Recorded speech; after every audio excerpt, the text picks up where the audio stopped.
uniforme lá na imobiliária. E eu sempre tive esse costume de olhar a pessoa e sorrir, dar bom dia, boa tarde, boa noite, sem saber quem é. E ela olhou assim e ela falou assim: vocês sempre são assim? Eu falei: como assim? Vocês crentes são tudo assim? Eu falei: eu não sei se todos os crentes são assim, eu sou assim. Eu disse a ela: eu sou assim. Deus me fez assim. Ela falou assim para mim: eu estou vendo que eu passo, eu tinha um católico bem relaxado, porque todo mundo passa por mim, ninguém me cumprimenta, agora você está passando por um monte de gente, dando bom dia. Bom dia não foi boa tarde, que era na hora do almoço. Aí eu falei: Francisco, se você soubesse quanto vale um bom dia na vida de uma pessoa, eu não sei, se alguma coisa Deus me usou em algum bom dia com alguém, eu sei que eu sempre tive isso, desde que eu aceitei Jesus, foi isso no meu coração. E é uma experiência muito boa que Deus me deu. E eu gosto de fazer isso. Eu amo fazer isso. Então é uma experiência boa, irmãos, aqui nos momentos, coisas simples que o Senhor nos encoraja a fazer, nos coloca a fazer. E isso aqui, Neemias, quando foi edificar os muros de Jerusalém, foi de uma notícia que ele pediu de lá, só uma notícia, para saber como estava a família dela, a parentela dele, como estava o povo que voltou cativo, como estava. E a notícia foi que estava tudo derrubado, as portas queimadas. E ele foi se organizar, foi afiar a ferramenta dele com Deus, foi orar. Ele sentiu. É como se hoje a Fran sentiu alguma coisa. Eu sinto, irmãos, a dor dela para mim. O não sente, André sente, o irmão Paulo sente, a pastora Ladislau sente. Eu estou com uma dor, até mesmo as irmãs que têm vindo aqui, eu fico preocupada se elas saem, eu não vejo. Você toma dor, isso é algo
copeiro, tomar o vinho, tomar tudo que era líquido antes que o rei tomasse. Ele era um homem, era um simples copeiro, mas era um homem de confiança no rei. Aleluia. Porque o rei olhava para ele e falava assim: esse homem tem coragem de pegar o copo e tomar, sem saber se vai morrer ou não, é porque realmente ele defende a minha bandeira. Ele está vestido a camisa do rei. E quando o rei viu aquilo, Deus colocou na coração do rei. E eu penso que o rei se lembrou de quantos anos havia que aquele copeiro vinha tomando e bebendo as coisas por ele e comendo as coisas antes dele. E pela fidelidade daquele copeiro, Deus colocou no coração daquele rei: o que você precisa para que você vá? E ele disse o que estava estragado. O rei deu as cartas e ele foi. E Deus foi tocando no coração daqueles reis ao caminho, porque aquela carta tinha valor do pedido que havia naquelas cartas. E Neemias prosseguiu. E depois que a gente completa, irmãos, tudo diante da presença do nosso Deus,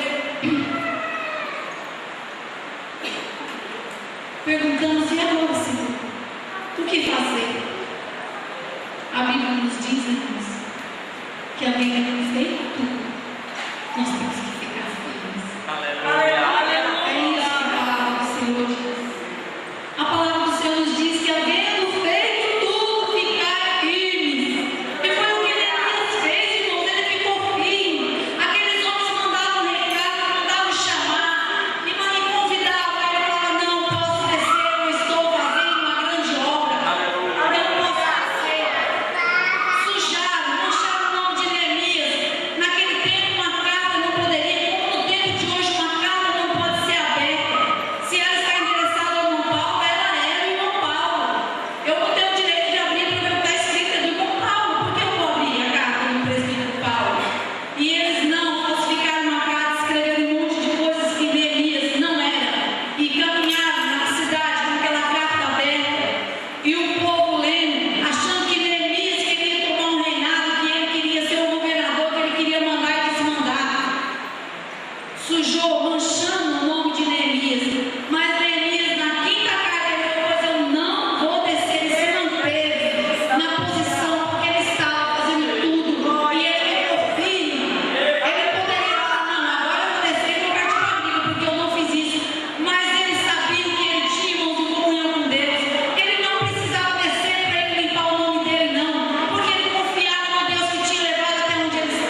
O que nós devemos aprender é ter diálogo com Deus. Chamar Deus para uma conversa. Chamar Jesus, Jesus, senta aqui. Ele é real, mas ele vem e senta. Tenta, irmãos, ter essa experiência com o Senhor, assim como Neemias teve. Neemias, ele contou tudo. E Deus falava com ele, Deus dava direção para ele de que fazer. Por isso ele não arredou o pé. Por isso ele não desceu. Porque ele estava constantemente sentindo dentro da alma dele, no coração dele, o que é que Deus queria. Aquele amor que Deus colocou naquele momento que ele recebeu aquela notícia. Ele falou, eles não podem, eles estão se sentindo fracos. Eles foram abatidos, eles foram investidos contra eles perderam a força. E Deus colocou aquilo tão lindo dentro do coração dele e ele foi. É o amor, amor, falar com Deus, ter essa experiência. Às vezes nós só dobramos para o Senhor sabe todas as coisas, estou passando por isso. Não é essa a oração que Deus quer de nós, irmãos. Deus quer diálogo. Ele quer que a gente saiba que Ele é real. Ele quer que a gente chame Ele para essa conversa em particular. Está no carro, fala, Jesus, tira tudo que está no banco do lado, gente, tira tudo, fala, Jesus, senta aqui do meu lado, nós vamos caminhar junto, agora eu vou conversar com o Senhor. Eu penso que aqui na igreja a pessoa que mais conhece com o Senhor é o pastor Moisés. O pastor Moisés, ele conversa com Jesus, porque o pastor Moisés, ele anda na cidade e anda conversando, e anda com Deus, eu falo com meu esposo, amor de Deus, olha o Moisés aqui na bicicleta conversando, meu Deus do céu. Aí ele começa, aí eu já falei para ele, pastor Moisés, acho que eu já sei porque o senhor não tira a carteira. O senhor conversa tanto com Jesus na rua, que ele perguntou se eu sou soldado volante, se eu quer gesticular, quer falar para Jesus, não dá certo, o senhor tem que tirar a carteira, mas está difícil, porque o Moisés, eu não sei se você não já repararam, pastor Moisés na rua. É o tempo todo conversando com Jesus e ele fala. E ele fala assim, você já viu isso? É conversando com Jesus. A Maritava não já viu. E nós já vimos uma vez o pastor chamou seguindo o pastor Moisés, porque ele estava até aquela bicicleta. Vamos seguir ele não um bocadinho? Porque eu não sei não. Então vai dar o pastor Moisés, aí agora ele está a pé. Agora ele anda mais a pé. E eu falo, hoje eu conversei com ele, pastor Moisés. Então é conversando com o Senhor. Se um dia os irmãos falam, será que isso é real mesmo? Isso que a pastora está falando é real? Conversar com Deus, chamar Ele para uma prosa. Aleluia! Eu, na época, quando eu trabalhava lá na Inglaterra, eu passei muito tempo, muito Deus não sabe, com meu filho. E naquela noite, eu lembro que nós andamos muito de madrugada, eu e minha esposa andamos muito, e não houve sucesso na nossa busca, e eu fiquei muito angustiada. E com a mãe que não ficaria, eu fiquei muito angustiada, e eu cheguei, entrei para o meu quarto, dobrei o joelho, orei, aí eu peguei e sentei no chão, falei, Jesus, senta bem aqui do meu lado, que eu vou contar uma história para o Senhor. E eu quero lhe pedir perdão de uma palavra que eu disse, eu quero que o Senhor retire aquilo que eu falei. Eu errei com sinceridade. Porque muitas vezes, irmãos, nós passamos por situações, por coisas que falamos. E às vezes, Jesus, não sei por que eu estou passando isso. Palavras proferidas. Palavras proferidas e pagamos preço muito caro. Muito caro. E muitas das vezes não aguenta o preço. Porque não se lembra que foi Ele mesmo que proferiu as coisas. Eu me lembro que logo quando eu aceitei Jesus, irmãos, eu vi as irmãs chorando na igreja, as irmãs de oração. Era direto, as irmãs orando, aí eu ficava sabendo que era uma chorando. Fora da igreja, e eu sempre vi aquilo. Eu não compreendia direito, né? Eu sempre fui católica, era até coroinha da igreja católica, eu aceitei Jesus, não entendia direito. Aí um dia eu disse até para uma Marinete que congregava conosco, era a nossa dirigente de oração Santa Luzia, foi uma Marinete. Por que você não fica chorando assim? Entender isso? Eu não consigo entender as irmãs de oração. Elas ficam, não, irmão.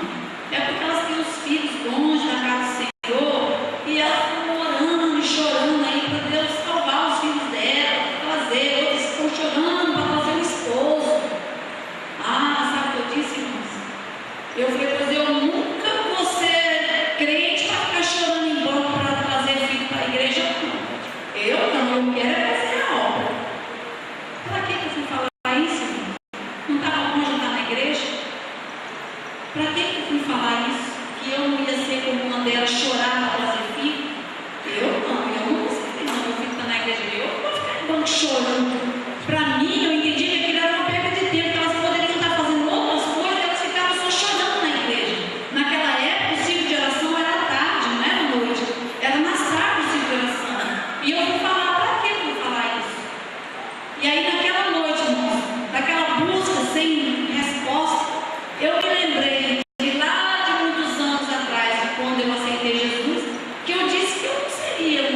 de oração para ficar em banco chorando para Jesus trazer filho, não.